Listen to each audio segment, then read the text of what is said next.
ಇವತ್ತಿನ ವಿಡಿಯೋದಲ್ಲಿ junior assistant ಸೇರಿದಂತೆ ವಿವಿಧ ಹುದ್ದೆಗಳಿಗೆ ಸಂಬಂಧಿಸಿರ್ತಕ್ಕಂಥ ಮಾಹಿತಿಯನ್ನು ಇವತ್ತಿನ ವಿಡಿಯೋದಲ್ಲಿ ನಾವು ತಿಳಿಸ್ತಾ ಇದ್ದೀವಿ. ಈ ಒಂದು ಹುದ್ದೆಗಳಿಗೆ ಸಂಬಂಧಿಸಿರ್ತಕ್ಕಂಥ ಅಧಿಕೃತ ನೋಟಿಫಿಕೇಶನ್ PDF ಫಾರ್ಮ್ಸ್ ಬೇಕಾಗಿತ್ತಂದರೆ ಡಿಸ್ಕ್ರಿಪ್ಷನಲ್ಲಿ ಟೆಲಿಗ್ರಾಮ್ ಗ್ರೂಪಿಗೆ ಲಿಂಕ್ಸ್ ಕೊಟ್ಟಿದ್ದೀವಿ. ಅಲ್ಲಿ ಜಾಯ್ನ್ ಆದರೆ ಅಂದರೆ ಈ ಒಂದು ಹುದ್ದೆಗಳಿಗೆ ಸಂಬಂಧಿಸಿರ್ತಕ್ಕಂಥ ಅಧಿಕೃತ ನೋಟಿಫಿಕೇಶನ್ PDF ಫಾರ್ಮ್ಸ್ ದೊರೆಯುತ್ತದೆ ಅಂತ ಹೇಳ್ತಾ ಬನ್ನಿ ಇವತ್ತಿನ ವಿಡಿಯೋನ ಶುರು ಮಾಡೋಣ. ನೋಡಿ, ಮೊದಲನೇದಾಗಿ ಏನಪ್ಪ ಅಂತಂದರೆ ಇಲ್ಲಿ ಇಲಾಖೆ ಅಥವಾ ಸಂಸ್ಥೆ ಹೆಸರನ್ನು ನೋಡೋದಾದರೆ ಜೂಟ್ ಕಾರ್ಪೊರೇಷನ್ ಆಫ್ ಇಂಡಿಯಾ ಲಿಮಿಟೆಡಲ್ಲಿ ಖಾಲಿ ಇರುವ ಹುದ್ದೆಗಳಾಗಿರ್ತಕ್ಕಂಥದ್ದು. ಇಲ್ಲಿ ಖಾಲಿ ಇರುವ ಒಟ್ಟು ಹುದ್ದೆಗಳ ಸಂಖ್ಯೆ ಎಷ್ಟಪ್ಪ ಅಂತಂದರೆ 90 ಹುದ್ದೆಗಳಿಗೆ ಏನಪ್ಪ ಅಂತಂದ್ರೆ ಅರ್ಜಿಯನ್ನು ಆಹ್ವಾನಿಸಲಾಗಿರುವಂಥದ್ದು. ಇನ್ನು ಈ ಒಂದು ಹುದ್ದೆಗಳಿಗೆ ನೀವೇನಾದರೂ ಅರ್ಜಿಯನ್ನು ಸಲ್ಲಿಸಬೇಕಾಗಿತ್ತಂದರೆ ಆನ್ಲೈನ್ ಮೂಲಕ ಅರ್ಜಿಯನ್ನು ಸಲ್ಲಿಸಬಹುದಾಗಿರುವಂಥದ್ದು. ಉದ್ಯೋಗದ ಸ್ಥಳ ಭಾರತದಾದ್ಯಂತ ಇರುವಂಥದ್ದು. ಹುದ್ದೆಗಳ ಒಂದು ವಿವರವನ್ನು ನೋಡೋದಾದರೆ ಮೊದಲನೇದಾಗಿ ಏನಪ್ಪ ಅಂತಂದ್ರೆ ಅಕೌಂಟೆಂಟ್ 23 ಹುದ್ದೆಯನ್ನು ಖಾಲಿ ಇರ್ತಕ್ಕಂಥದ್ದು.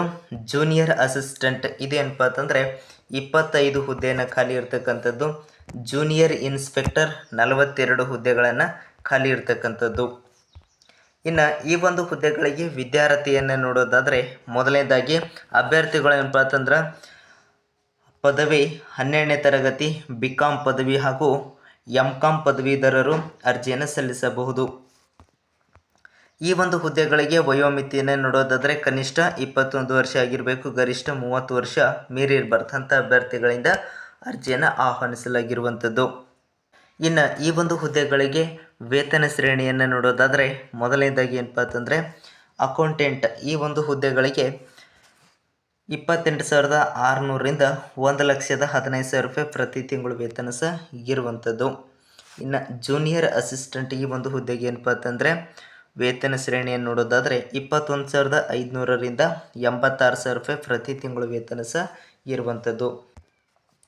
ಇನ್ನು ಜೂನಿಯರ್ ಇನ್ಸ್ಪೆಕ್ಟರ್ ಈ ಒಂದು ಹುದ್ದೆಗೆ ಏನಪ್ಪ ಅಂತಂದರೆ 21,500ರಿಂದ 86,500 ರೂಪಾಯಿ ಪ್ರತಿ ತಿಂಗಳು ವೇತನ ಸಹ ಇರುವಂಥದ್ದು.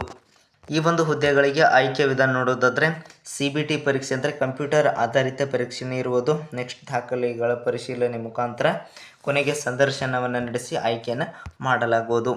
ಇನ್ನು ಈ ಒಂದು ಹುದ್ದೆಗಳಿಗೆ ಅರ್ಜಿ ಸಲ್ಲಿಸಲು ಪ್ರಾರಂಭದ ದಿನಾಂಕ ಮತ್ತು ಕೊನೆಯ ದಿನಾಂಕ ನೋಡೋದಾದರೆ ಅರ್ಜಿ ಸಲ್ಲಿಸಲು ಪ್ರಾರಂಭದ ದಿನಾಂಕ 20/9/2024ರಿಂದ ಕೊನೆಯ ದಿನಾಂಕ 8/10/2024 ಒಳಗಾಗಿ ಆಸಕ್ತ ಅಭ್ಯರ್ಥಿಗಳು ಈ ಒಂದು ಸ್ಕ್ರೀನ್ ಮೇಲೆ ಕಾಣ್ತಾ ಇದೆಯಲ್ಲ ಈ ಒಂದು ವೆಬ್ಸೈಟ್ಗೆ ಹೋಗಿ ಏನಪ್ಪ ಅಂತಂದ್ರೆ ಅರ್ಜಿಯನ್ನು ಸಲ್ಲಿಸಬಹುದಾಗಿರುವಂಥದ್ದು. ಇಷ್ಟು ಇವತ್ತಿನ ವಿಡಿಯೋದಲ್ಲಿರುವ ಉದ್ಯೋಗ ಮಾಹಿತಿ. ವಿಡಿಯೋ ಇಷ್ಟ ಆದರೆ ಲೈಕ್ ಮಾಡಿ, ಅನಿಸಿಕೆ ಅಭಿಪ್ರಾಯ ಕಮೆಂಟ್ ಮೂಲಕ ತಿಳಿಸ್ಬೋದು. ಇವತ್ತಿನ ವಿಡಿಯೋ ಮುಗಿಸ್ತಾ ಇದ್ದೀವಿ. ಧನ್ಯವಾದ.